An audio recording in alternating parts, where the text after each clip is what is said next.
Say it with me. Assalamualaikum warahmatullahi wabarakatuh. Perkenalkan, saya Elsa Caroline Guritno dengan NPM 2304-1010-108. Di sini saya akan menjawab UTS mata kuliah manajemen konflik. Yang pertama, terdapat soal mengenai apa yang dimaksud dengan the conflict of paradox. The conflict of paradox atau konflik paradoks itu adalah kondisi ketika terdapat dua nilai, tujuan, atau kepentingan yang tampak saling bertentangan, namun sebenarnya keduanya sama-sama benar dan sama-sama diperlukan.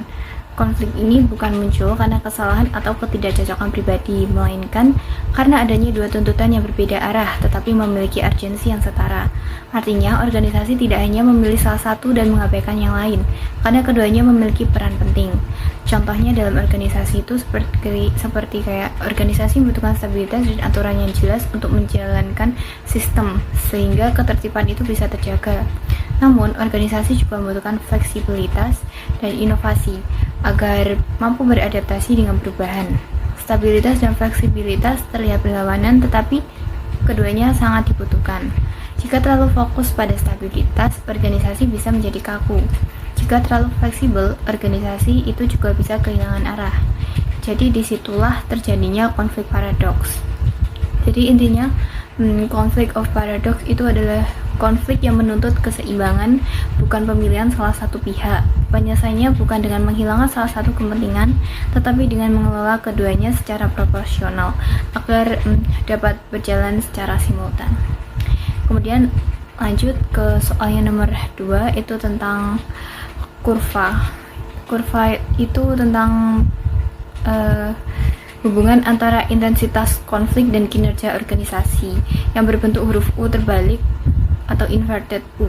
Pada sumbu horizontal ditunjukkan tingkat atau intensitas konflik, sedangkan pada sumbu vertikal menunjukkan kinerja organisasi.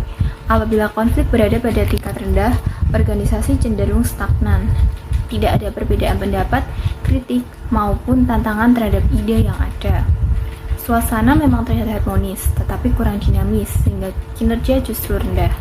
Ketika konflik berada pada tingkat sedang atau optimal, terjadi perbedaan pendapat yang sehat, diskusi jadi aktif, muncul ide-ide baru, dan anggota organisasi terdorong untuk meningkatkan kualitas kerja. Pada titik inilah kinerja organisasi mencapai tingkat paling tinggi. Konflik dalam kondisi ini disebut konflik fungsional karena memberikan dampak positif. Sebaliknya, jika konflik terlalu tinggi, konflik berubah menjadi destruktif, sehingga muncul perselisihan pribadi, komunikasi terganggu, koordinasi melemah, dan fokus organisasi terpecah. Akibatnya, kinerja organisasi menurun. Makna dari kurva tersebut adalah konflik itu tidak selalu buruk. Yang berbahaya itu bukan konflik itu sendiri, tetapi konflik yang tidak dikelola dengan baik. Manajemen konflik itu bertujuan menjaga supaya konflik tetap berada pada tingkat yang optimal. Contoh, dalam organisasi itu, sebuah dinas pemerintahan sedang menyusun kebijakan pelayanan publik. Jika seluruh pegawai hanya mengikuti perintah atasan tanpa diskusi, maka kebijakan yang dihasilkan bisa kurang inovatif. Jika terjadi perdebatan profesional mengenai metode pelayanan yang paling efektif, misalnya antara pendekatan digitalisasi atau pelayanan tatap muka, maka akan muncul solusi terbaik melalui diskusi. Namun, jika perdebatan berubah menjadi saling menyalahkan antar bidang dan menimbulkan kubu-kubuan, maka proses penyusunan kebijakan akan terhambat. Dengan demikian, peran pimpinan adalah mengelola konflik agar tetap konstruktif, bukan menghilangkannya sepenuhnya. Kita lanjut pada soal nomor 3 mengenai bagaimana intervensi pemimpin agar konflik dalam organisasi tetap pada jalurnya. Artinya konflik tidak terlalu rendah atau stagnan dan tidak terlalu tinggi atau destruktif, tetapi berada pada tingkat yang produktif. Pertama, menetapkan aturan main yang jelas dalam berpendapat. Pemimpin perlu membedakan antara konflik tugas dan konflik pribadi.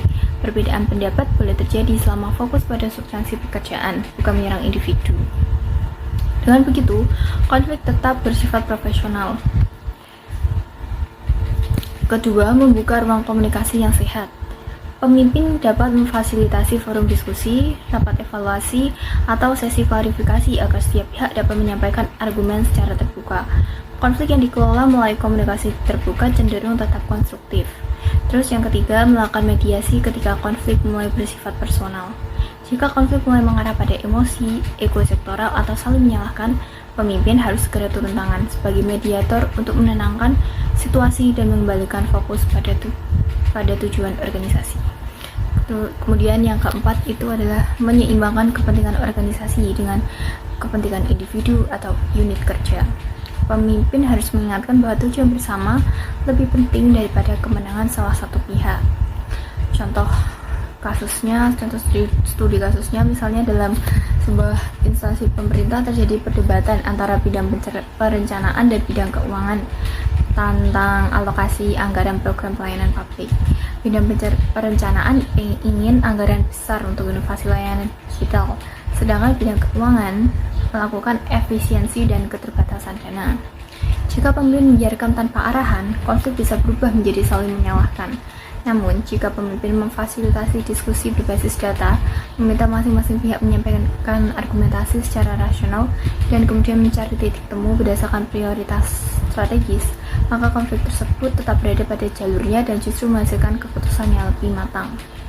Jadi inti dari intervensi pemimpin itu adalah mengelola, mengarahkan, dan mengendalikan konflik agar tetap bersifat fungsional dan mendukung pencapaian tujuan organisasi, bukan membiarkannya berkembang menjadi konflik destruktif.